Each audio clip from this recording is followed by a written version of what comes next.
अब ये गीता ज्ञान दाता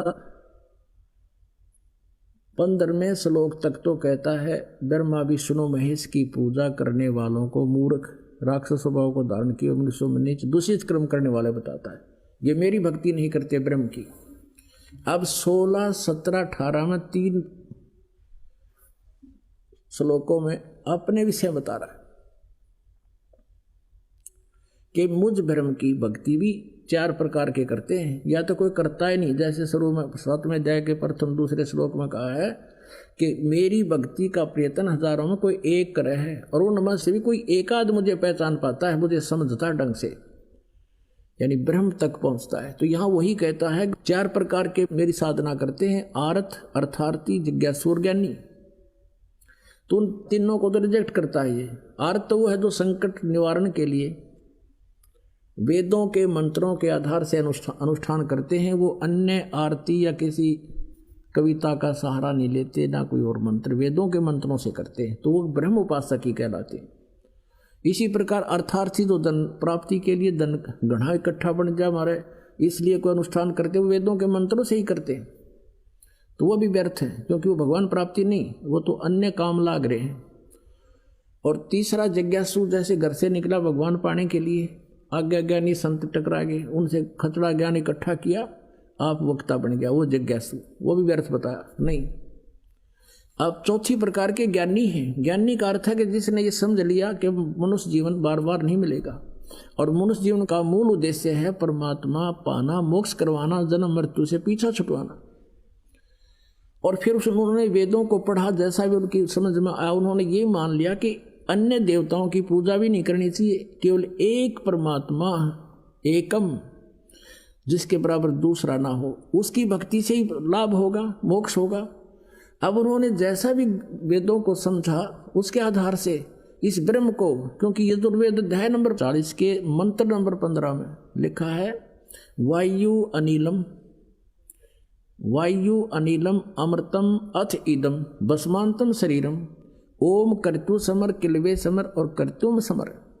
वेद ज्ञान दाता कह रहा है कि मेरा एक ओम नाम है, और इसका अंतिम सांस तक, जब शरीर छूटे तेरा, यानी शुरू से लेकर अंतिम सांस तक मेरे ओम नाम का जाप काम करते करते सिमरण कर, विशेष कसक के साथ सिमरण कर, और मनुष्य जीवन का मुख्य उद्देश्य मान के इसका सिमरण कर। इस प्रकार सिमरण करने से तो जो तुझे ब्रह्म ओम से जो लाभ मिलना है वो अमृत व गति तेरी हो जाएगी।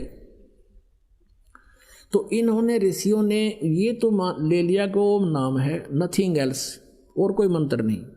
ऐसे गीता जी में, ऐसा वेदों में केवल एक ओम मंत्र है, और उन्होंने ओम नाम को पूर्ण परमात्मा का मान लिया और ब्रह्म को सुप्रीम पावर मान लिया, पूर्ण ब्रह्म।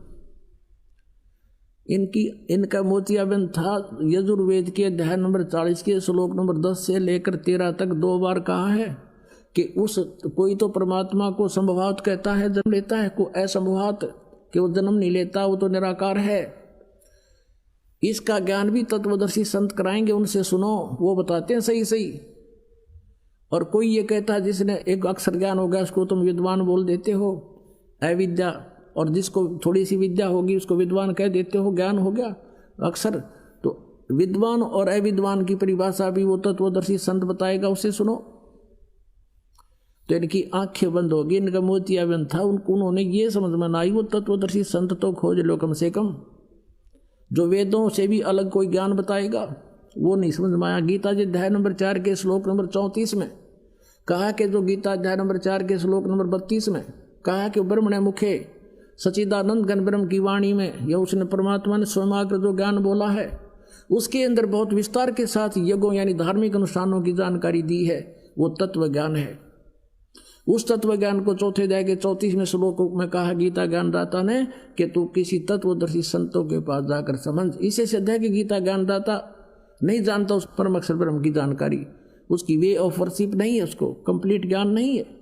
अब क्या प्रसंग क्या आ गया कि अब वो क्या कहता है कि जो ज्ञानी आत्मा है ये है तो उदार नेक आत्मा है, परमात्मा के लिए न समर्पित हो गए सारी, अब घर भी त्याग दिए, राज भी त्याग दिया, और हजारों वर्षों तक हठ योग भी कर लिया, शरीर की परवाह नहीं की, मरो चाहे जियो, ऐसे ऐसे चमन ऋषि था, कहते उसके पूरे सारे शरीर पर दीमक चढ़ गई, आंख आंख दिखे थी। और यानी इस तरह एक चुणक ऋषि थे ऐसे। तो उन्होंने कहते ये हैं तो उद्धार, लेकिन ये मेरे वाणी अनुत्तम गति में ही आश्रित रहे, क्योंकि इनको तत्वदर्शी संत नहीं मिले। अब देखो यहाँ उन्होंने किस तरह नाश करे, अनर्थ किए अर्थों के। देखना श्रीमद् भगवत गीता। अब देखिए श्रीमद् भगवत गीता वही गीता प्रेस गोरखपुर से प्रकाशित है, जयदयाल गोविंद का इसके अनुवादक है। अब अध्याय नंबर 7 के हम श्लोक नंबर 16, 17, 18 3 पढ़ेंगे। पुण्यात्माओं धन्य हो तुम्हारा ये वही रतन, अनमोल रतन अपने घर रखा था, अपना खजाना हमें पता नहीं था। अब देखिएगा, ये भरतवंशियों में श्रेष्ठ अर्जुन, उत्तम कर्म करने वाले अर्थार्थी, यानी वो तो नीच कर्म करने वाले थे पहले 12 से 15 में थे, अब अच्छे सुकृति न अच्छे कर्म करने वाले अर्थार्थी, आर्त और जिज्ञासु और ज्ञानी, ये 4 प्रकार के भगतजन मुझको बचते हैं। फिर 17 में कहा है कि उनमें नित्य मुझ में सतित अनन्य भक्ति वाला ज्ञानी भक्त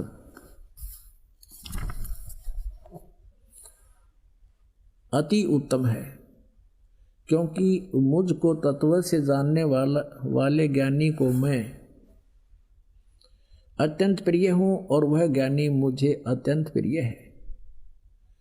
अब देखो 18वें में क्या कहा है कि जो चौथे प्रकार के वो मुझे अच्छे लगते हैं, क्योंकि वो अन्य देवी देवताओं की पूजा नहीं करते, वो मेरी साधना कर रहे हैं।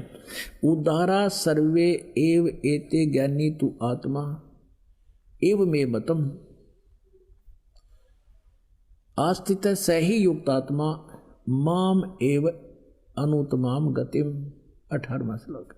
इन्होंने क्या अनुवाद किया है, वे सभी उदार हैं, परंतु ज्ञानी तो साक्षात मेरा स्वरूप ही है। यह मेरा मत है। गीता ज्ञान तत्व कहता है ये मेरा मत है। और क्योंकि वह युक्त आत्मा यानी भगवान में लीन आत्मा, इसका अर्थ है युक्त आत्मा भगवान में लीन, जो है मतगत मन बुद्धि वाला ज्ञानी भक्त अति उत्तम अनुत्तमाम तरह के जो अनुत्तमाम यानी कति अति उत्तम कर दिया, लिखना था अति अनुत्तम अश्रेष्ठ घटिया वेरी बैड गति रूप मुझ में ही आस्थित अच्छी प्रकार आस्थित है।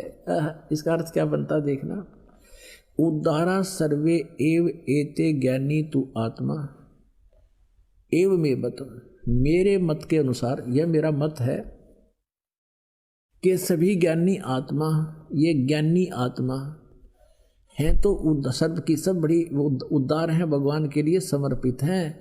आस्थित से ही युक्त आत्मा, ये आस्थित माने ये आश्रित हैं। माम एव अनुत्तमाम गतिम मेरी अति घटिया अनुगति में ये मुझ में ही आस्थित हैं, क्योंकि इनको तत्वदर्शी संत नहीं मिला। युक्त आत्मा भगवान में लगी हुई आत्मा, ये माम एवं अनुत्तमाम गतिम, माम माने मेरी। ये इन्होंने क्या किया है, ये सभी उदार हैं परंतु ज्ञानी तो मेरी आत्मा, ये मेरा मत है, क्योंकि वह मन बुद्धि वाला युक्त आत्मा करता होता भगवान में लगी हुई आत्मा अति गति स्वरूप अति उत्तम लिख दिया है तरह के, और मुझ में ही आस्थित हैं। ये कहते हैं अति अनुत्तम गति है मेरी और उसमें ही ये लगे हुए हैं, ये है तो अच्छी आत्मा। अब इसका उदाहरण देते हैं आपको। पुण्यात्माओं, श्रीमद् भगवत गीता का ज्ञान ये काल दे रहा है। गीता जी अध्याय नंबर 4 के श्लोक नंबर 5 और 9 में, अध्याय नंबर 2 के श्लोक नंबर 12 में, अध्याय नंबर 10 के श्लोक नंबर 2 में ये स्पष्ट कहता है कि मेरा जन्म और मृत्यु होता है, तेरी भी होती है मेरी भी होती है, तू नहीं जानता मैं जानता हूँ, मेरे जन्म और कर्म अलौकिक है। इससे सिद्ध है कि गीता ज्ञानदाता नासवान है, इसकी जन्म मृत्यु होती है। गीता जी अध्याय नंबर 8 के श्लोक नंबर 1 में अर्जुन ने पूछा कि प्रभु आपने अध्याय नंबर 7 के श्लोक नंबर 29 में जिस तत्ब्रह्म के बारे में कहा कि उसको जानने के बाद और सारे दातुओं से परिचित सब कर्मों से परिचित व्यक्ति केवल जरा और मरण से छूटने का प्रयत्न करता है, तो वो किम तत्ब्रह्म 8वें अध्याय के प्रथम मंत्र में श्लोक में पूछा। उसका उत्तर दिया तीसरे में 8वें अध्याय के तीसरे श्लोक में गीता ज्ञानदाता ने कि वो परम अक्षर ब्रह्म है, वो यानी वो गीता ज्ञानदाता से अन्य है। इसलिए गीता जी अध्याय नंबर 18 के श्लोक नंबर 62 में कहा कि अर्जुन तू सर्वभाव से उसकी शरण में जा, उसकी कृपा से तू परम शांति को और सनातन परम धाम को प्राप्त होगा।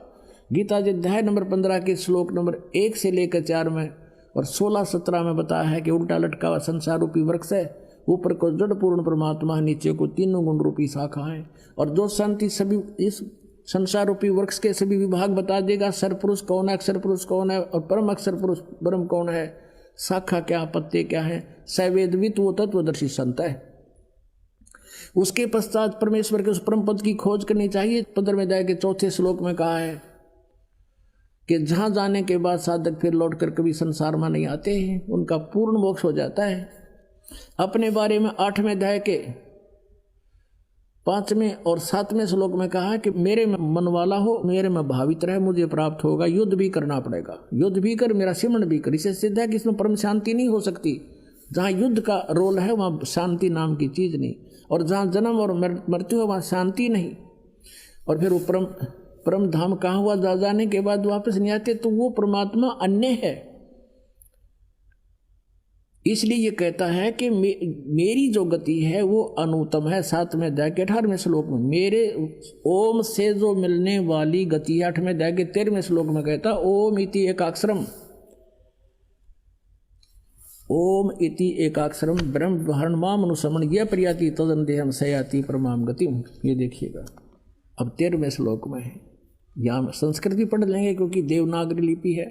ओम इति एकाक्षरम, जैसे शिव पुराण में आपने कहा था, काल कह रहा था ब्रह्मा और विष्णु को कि ये एक ओम, यह एक अक्षर है मेरा, सब इनसे मिलकर ओम इति एकाक्षरम ब्रह्म व्यवहारण माम अनुसमरण यह प्रयाति तदंदेहम सयाति परमाम गतिम।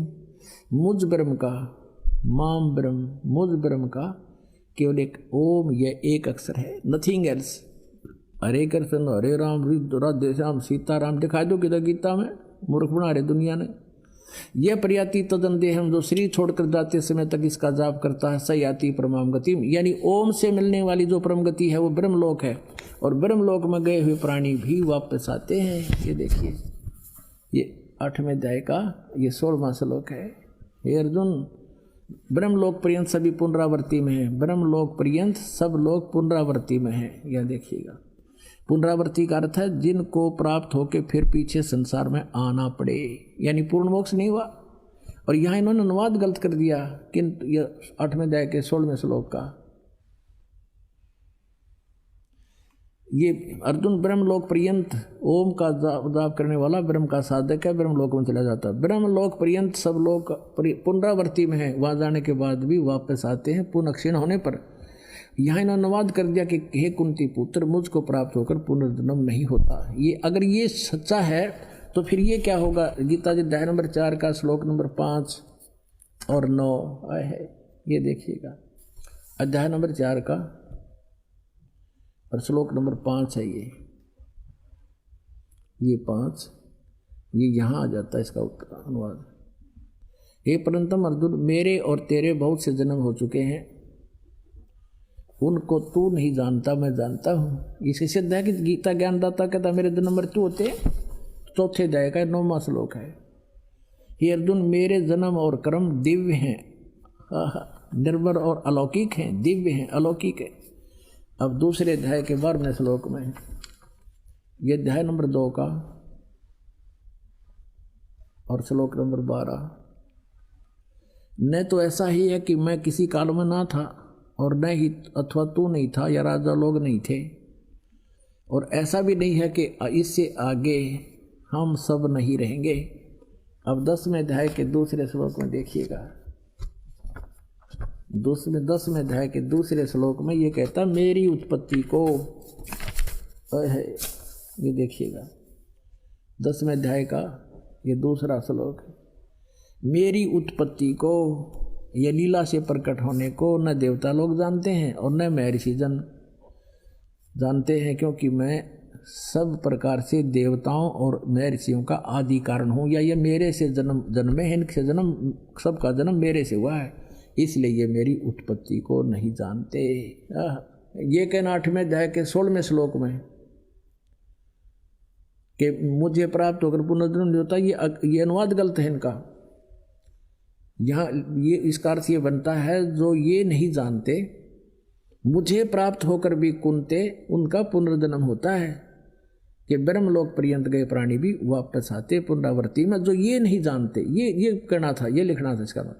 अब प्रसंग पर हम अपने पर आते हैं कि गीता जी अध्याय नंबर 7 के और श्लोक नंबर 18 में गीता ज्ञान दाता अपनी साधना, अपनी भक्ति को, अपनी गति को, यानी ओम नाम से होने वाली उसकी जो परम गति है वह भी अनुत्तम है, क्योंकि जन्म मृत्यु ना साधक की समाप्त होती ना उसकी होती। गीता जी अध्याय नंबर 17 के श्लोक 23 में कहा कि ओम तत्सत इति निर्देश ब्रह्मण त्रिविध समर्थ है। वो सचिदानंद घन ब्रह्म के पाने का 3 मंत्र के जाप का निर्देश है, नथिंग एल्स। ओम तब्रह्म का, सरपुरुष का, तत् और सत्य सांकेतिक के कोड वर्ण ये दास जानता है, इसके अतिरिक्त कोई नहीं जानता इस पृथ्वी पर। या मुझसे प्राप्त होकर कोई अपने आप गुरु बन बैठेगा, वो महापराधी है परमात्मा का, और उनको डुबोएगा जो उससे उपदेश प्राप्त लेंगे, क्योंकि वो अधिकारी नहीं है। आप भी दुखों से छुटकारा पाना चाहते हैं तो आज ही बुक करें निःशुल्क पुस्तक ज्ञान गंगा। ज्ञान गंगा पुस्तक निःशुल्क मंगवाने के लिए अपना पूरा पता पिन कोड के साथ हमें लिखकर भेजें। हमारा व्हाट्सएप नंबर है 9992600893।